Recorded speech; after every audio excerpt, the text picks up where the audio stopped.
రణ్వీర్ సింగ్ కొత్త Hindi cinema Dhurandhar part 2 the revenge release అయి నిన్న బుధవారంతో 28 రోజులు కంప్లీట్ అయింది. అంటే 4 వారాలు కంప్లీట్ అయింది. ఈ 4 వారాల గ్రాస్ కలెక్షన్స్ చూస్తే ఇండియాలో ఈ సినిమా 1225 కోట్లు గ్రాస్ కలెక్ట్ చేస్తే ఓవర్సీస్ నుంచి 438 కోట్లు గ్రాస్ వచ్చింది. అలా టోటల్గా 4 వారాల్లో దురంధర్ 2 సినిమా 1663 కోట్లు గ్రాస్ కలెక్ట్ చేసింది.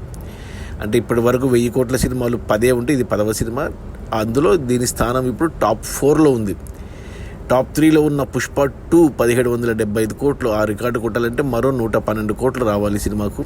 ఆ తర్వాత టాప్ 2లో ఉన్న బాహుబలి పార్ట్ 2 1810 కోట్లు రావాలంటే అడిషనల్గా ఇంకా 35 కోట్లు కావాలంటే టోటల్గా చూసుకుంటే 150 కోట్లు వస్తే టాప్ 2కి వెళ్తుంది.